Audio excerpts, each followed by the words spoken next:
Hamsi en güzel balığı İstanbul balığı. میره داخل سس مخصوص و داخل روغن. این میشه ماهی به سبک کف استانبول. اینم از ماهی کبابیامون. ببین چه رنگی پیدا کرد جانم. خوش اومدید به امینو. اینجا ساندویچ ماهی به سبک سواحل استانبول، بدون پوست، بدون استخون، فیله فیله. به به. اینم از لیموش. اینجا فیشرمنه، اولین و تنها رستورانی که ماهی میزنه به سبک کف استانبول. بریم بهتون نشون بدم چطوری ماهی رو به سبک سواحل استانبول میشه درست کرد. برو بریم. داستان از اینجا شروع میشه. این ماهی کیلکا مال بندر انزلیه. یکی از خوشمزه ترین ماهی های انزلیه. به این صورت تمیزش میکنید و میاد اینجا. این کیلکا ادویه میخوره اول، ادویه مخصوص مرد ماهیگیر. این از ادویه مخصوص که به کیلکا میزنی.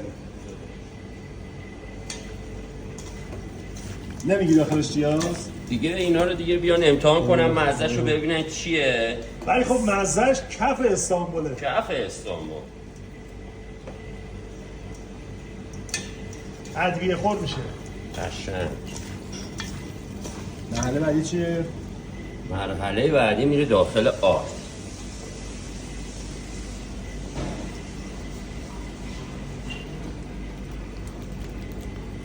این آردم طعم داره دیگه. بله آردم طعم داره. از اینجا به بعدش دیگه میره برای اینکه بریم سرخش کنیم. این ماهی کلیکا رو میزنیم تو مرینت مخصوصمون. معجزه مزه. چیپسی در میاره. به به. میونم به این ماهیای کیلکا. صدایی داره. صداش هم صدای دریا میاد واسه من. کف استانبول. بریم سراغ چی؟ سراغ میگو. این میگو ها سایز 41-50 بوشهره. رنگش که خیلی خوبه. رگ گرفته تر و تمیز. بریم واسه تو اینا رو سخاری کنیم ببینید چه مزه‌ای میده که میشه سخاریش به این شکل. این از میگوهای سخاریمون. میره داخل روغن. چند دقیقه میپسه؟ این 3 دقیقه 2 دقیقه میگو پخته است دیگه. ژاپنیا بفهمن ما با میگو این کارو میکنیم ناراحت میشن شدید. دکترا میگن هفته 2 بار باید ماهی خورد. خب. چه تو مرد ماهیگیر چه تو خونه. ای والله بیان اینجا راحت تر هم اصلا با سیاوش. آره دیگه ابوشو تو خونه درست کن و فلان و بهمان و بسمان و کارشون درسته. بعد 2 دقیقه این میگو آماده شد. میگو نگو طلا بگو. مرد ماهیگیر ماهیا رو شکار میکنه. اینم از کلیکای بندر انزلی. ترد و باحال شد آقا سیاوش. بله این ماهی به سبک سواحل استانبول. اینم از ماهیای کبابیمون. تو فیشرمن همه ماهیا بدون استخونه. ای والله اینم ماهی کبابی خوراک ورزشکارا. بدون روغن. حتی یه قطره. حتی یه قطره.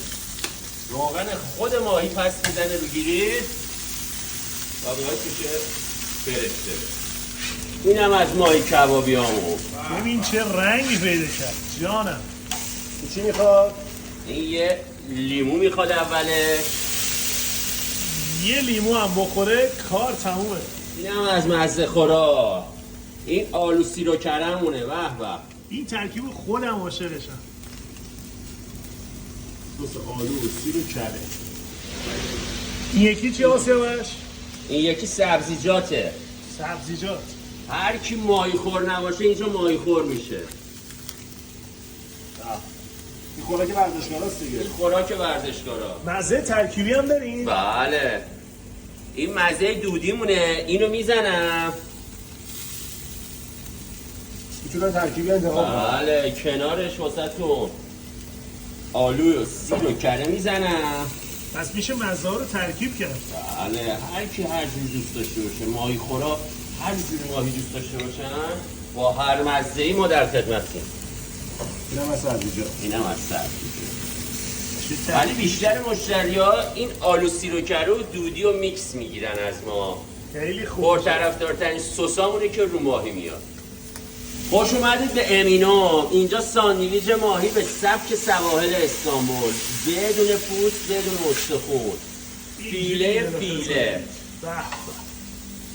اینم از لیموش. این ماهی سنگسرمونه که برای فیشن چیپس سیمیامون استفاده میکنیم. بدون استخون؟ بدون استخون، فیله فیله بدون پوست. فیشن چیپس فیشرمن حرف نداره.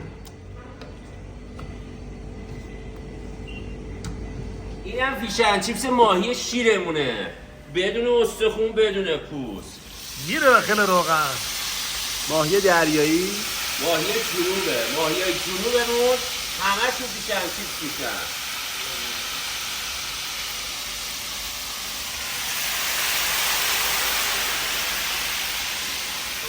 اینم فیشن چیپس ماهی سنگسرمونه. همونی که قشنگ بدون استخون شد و پوستشو گرفتن. میره داخل روغن.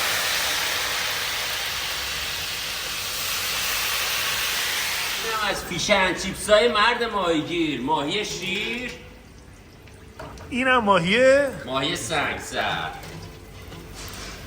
اینم از ماهی و میگوهای ما به سبک استانبول توی مرد ماهیگی یا فیشرمن. آقا فلسفه فیشرمن چیه واسه؟ آقا ما 5 سال پیش تو استانبول کار میکردیم، غذای دریایی تو محله چاپا شهرمنه. بله اونجا ما این تز آوردیم داخل تهران. بعد اینکه آوردیم همون سبک استانبولی میدادیم ما. دقیقاً استانبول. بازخوردایی که از مشتری‌ها گرفتیم دیدیم که چه ذائقه‌ای، چه مزه‌ای، چه نوع پختی دوست دارن. ما همون کارا رو کردیم که همراه با سسایی که هستش حین پخت سس میزنیم، مرینت میزنیم و بدون استخون بودن و یه مزیت قرار دادیم. بعدن بدون پوست بودن، بدون بو بودن، یعنی تازگی ماهی و اولویت قرار دادیم که مشتری‌ها لذت ببرن. از 2 ساله تا 50 ساله تا 60 ساله اینجا هر کی اومده اینجا پیش ما ماهی خورده لذت برده از خوردن ما.